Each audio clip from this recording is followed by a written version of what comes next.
नमस्ते, मेरा नाम सौरभ द्विवेदी है और आप लल्लन टॉप का ग्लोबल न्यूज बुलेटिन दुनियादारी देख रहे हैं। पर सबसे पहले सुर्खियां देख लेते हैं। पहली सुर्खी रूस से है। यहां सेंट पीटर्सबर्ग स्थित सेंट जॉर्ज हॉस्पिटल की आईसीयू में आग लग गई। इसमें 5 लोगों की जलकर मौत हो गई। इस अस्पताल में कोरोना मरीजों का इलाज हो रहा है।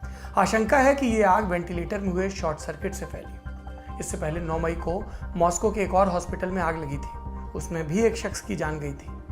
कोरोना संक्रमण के मामले में अमेरिका और स्पेन के बाद तीसरे नंबर पर है रूस। यहाँ 2,20,000 से ज्यादा संक्रमित लोग मिल चुके हैं। संक्रमण की तेज रफ्तार के बावजूद रूस में लॉकडाउन से ढील दी गई है। 12 मई से वहां कारखाने भी खुल गए हैं। दूसरी खबर फ्रांस से है। यहाँ करीब 8 हफ्तों के बाद लॉकडाउन में ढील दी गई। सबसे ज्यादा जोश दिखा पेरिस के लोगों में। 2 महीने से घर में बंद लोगों ने फिर से मिली इस आजादी का जश्न मनाना शुरू किया। यहाँ सीन नाम की एक नदी है। एक सेंट मार्टिन नहर भी है। इसके किनारे बड़ी संख्या में लोग जमघट लगाकर शराब पीते मिले। अब प्रशासन ने आदेश जारी करके नदी और नहर के किनारे शराब पीने पर रोक लगा दी है। प्रशासन ने लोगों की निंदा करते हुए एक बयान भी जारी किया। इसमें लोगों को उनकी जिम्मेदारी याद दिलाई गई। तीसरी सुर्खी सऊदी अरब से है। यहाँ दुनिया की सबसे बड़ी तेल कंपनी सऊदी अरामको की कमाई घट गई है। 12 मई को कंपनी ने साल की पहली तिमाही का लेखा जोखा दिया। इसके मुताबिक सऊदी अरामको की कमाई में 25% की गिरावट आई है। कंपनी के मुताबिक इस नुकसान की मुख्य वजह कोरोना महामारी है। अरामको के करीब 98% शेयर सऊदी राज परिवार के पास है। 2020 की दूसरी और तीसरी तिमाही में भी कंपनी का नुकसान करीब करीब पक्का माना जा रहा है। अब बढ़ते हैं बड़ी खबर की तरफ, जिसे हम सभ्यता कहते हैं। उसके लिए अंग्रेजी में एक शब्द है, सिविलाइजेशन। सिविलाइजेशन समझिए कि एक सामूहिक पटरी है, एक प्रक्रिया है जिसके मार्फत कोई समाज बेहतरी की ओर बढ़ता है। करीब 6000 साल पुरानी हमारी इंसानी सभ्यता ने यहाँ तक पहुँचने के रास्ते में कई महामारियाँ भोगी हैं। इन्हीं में से एक है प्लेग। ये जर्सिनिया पेस्टिस नाम के एक जीवाणु से होने वाला संक्रामक रोग है। यूं तो ये महामारी कई बार फैली दुनिया में, लेकिन पिछले 2000 वर्षों में 3 मौके ऐसे आए जब ये बहुत बड़े स्तर पर फैली, बिल्कुल कोरोना की तरह। एक देश से दूसरे देश, एक महादेश से दूसरे महादेश। इसका पहला बड़ा चक्र आया 6वीं सदी में। तब इसकी शुरुआत मिस्र से हुई। दूसरा चक्र शुरू हुआ 1331 में चीन से। फिर समंदर के रास्ते जहाजों पर छुपकर बैठे चूहों के साथ ये ब्लू बॉनक प्लेग पहुंचा यूरोप। वहां लोग इसे ब्लैक डेथ पुकारने लगे। 1347 से 1351 के बीच यूरोप की कम से कम 1/3 आबादी खत्म हो गई प्लेग की वजह से। इसका तीसरा बड़ा चक्र शुरू हुआ 1855 में। इस बार भी शुरुआत चीन से हुई। वहां से शुरू होकर ये दुनिया के कई हिस्सों में पहुंचा। 1896 में ये महामारी भारत आई।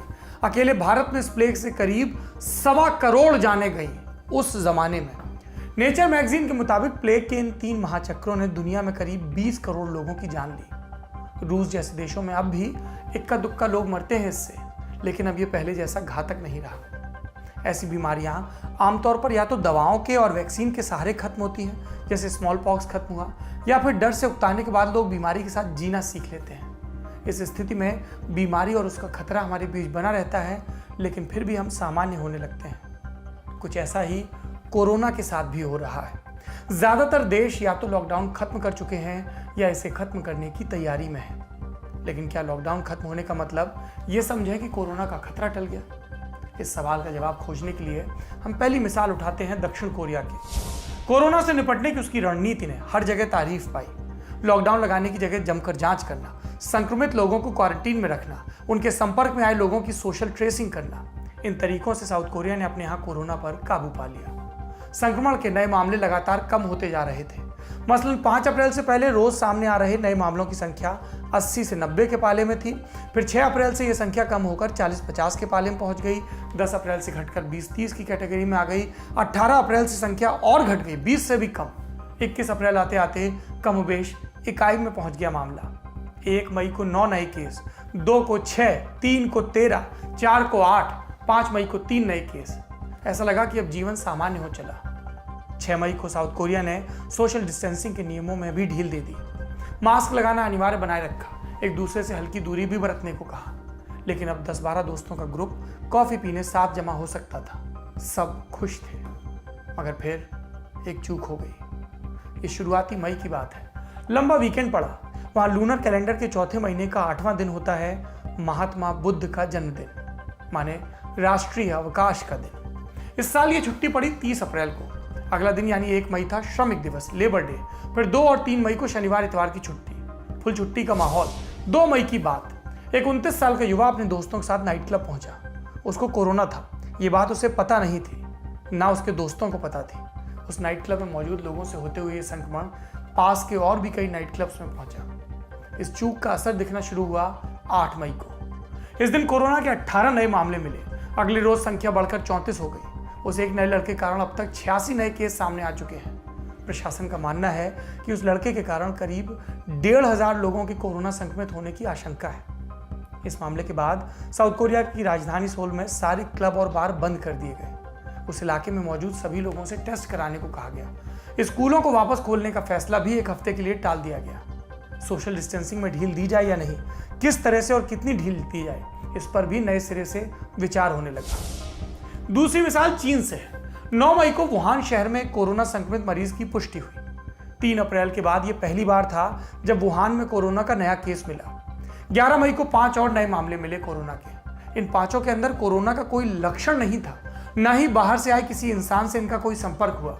मतलब ये विदेश से आए लोगों के कारण संक्रमित नहीं हुए। नए संक्रमणों को देखते हुए वुहान के प्रशासन ने अगले 10 दिनों के भीतर यहां करीब 1 करोड़ 10 लाख लोगों की कोरोना जांच कराने का फैसला किया है। इसके अलावा जिस इलाके में ये नए संक्रमण मिले हैं उसके मुख्य अधिकारी जांग युक्सिन को बर्खास्त भी कर दिया गया है। उनके ऊपर महामारी फैलने से रोकने में नाकामयाब रहने का आरोप है। पिछले 24 घंटों में वुहान ने कोई नया केस रिपोर्ट नहीं किया। एक आशंका यह है कि एक अधिकारी पर गाज गिरने के बाद शायद बाकी लोग डर गए हों। ऐसे में हो सकता है कि स्थानीय प्रशासन नए मामलों की जानकारी छिपा ले जाए। वुहान प्रशासन पर वैसे भी इस महामारी की शुरुआत से ही जानकारियां दबाने का इल्जाम लग रहा है। वुहान अकेला शहर नहीं है जहां बीते दिनों में संक्रमण के मामले तेज हुए हों। 10 मई को जिलिन प्रांत स्थित शुलान शहर ने भी हाई रिस्क का ऐलान किया। वहां एक ही इलाके में 15 से ज्यादा नए केस मिले कोरोना के। इससे पहले 23 अप्रैल को भी उत्तरी चीन से ऐसी ही खबर आई थी। वहां कोरोना के कई नए मामले सामने आने के बाद लोगों की आवाजाही पर कई प्रतिबंध लगा दिए गए थे। एक तीसरी मिसाल अफ्रीकी देश घाना की है। वहां सरकार ने कोरोना से निपटने में बहुत तेजी दिखाई थी। यहाँ कोरोना का पहला केस मिला 13 मार्च को। नॉर्वे और तुर्की से लौटे 2 लोग कोरोना पॉजिटिव पाए गए। इसके करीब 9 दिन बाद यानी कि 22 मार्च को घाना ने अपनी सीमाएं बंद कर दी। 28 मार्च को यहाँ कोरोना के कुल मामले सिर्फ 141 थे। सबसे ज्यादा केस थे यहाँ के 2 सबसे बड़े शहर अक्रा और कुमासी में। सरकार ने कोई रिस्क नहीं लिया। 30 मार्च को इन दोनों शहरों में लॉकडाउन कर दिया। हर किसी को घर पर रहने की हिदायत। लॉकडाउन लगाने के बाद सरकार ने तेजी से कोरोना की जांच करवाई। जांच का नतीजा जल्द से जल्द आए, इसके लिए ड्रोन्स की मदद ली गई। ड्रोन्स के सहारे मरीजों से लिए गए नमूने लैब तक पहुंचाए गए। संक्रमित लोगों के संपर्क में आए लोगों की पहचान करना, हॉटस्पॉट की आशंका वाली जगहों की शिनाख्त करना, कम संसाधनों में काफी मुस्तैदी से काम करना, ये घाना मॉडल था। संक्रमण के नए मामलों में कमी आई तो 20 अप्रैल को लॉकडाउन भी खत्म कर दिया गया। इस वक्त तक यहाँ कोरोना के केवल 1042 पुष्ट मामले थे और मरने वालों की संख्या 9। लेकिन अब 10 मई को उसी घाना से निराश करने वाली खबर आई।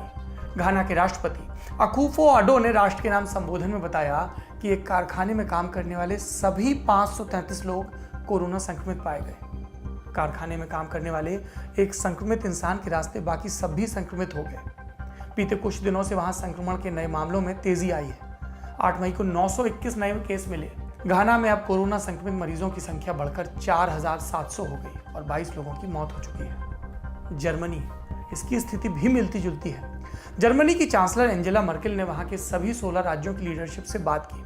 इसके बाद 6 मई को लॉकडाउन में कई तरह की छूट देने का ऐलान हुआ। सारी दुकानें खोल दी गई। प्रोफेशनल फुटबॉल भी शुरू हो गया। लेकिन लॉकडाउन में ढील के साथ ही वहां कोरोना के फैलने की रफ्तार भी तेज हो गई। 11 मई को वहां कोरोना का रिप्रोडक्शन रेट था 1.07। रिप्रोडक्शन रेट यानी ये अनुमान कि एक कोरोना संक्रमित इंसान कितने लोगों को संक्रमित कर सकता है।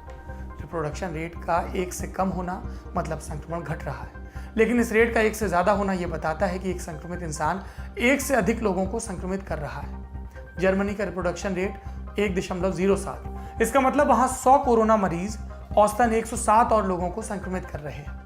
रिप्रोडक्शन रेट 1 से अधिक होने का यह भी मतलब है कि आपके अस्पतालों पर क्षमता से अधिक बोझ पड़ सकता है।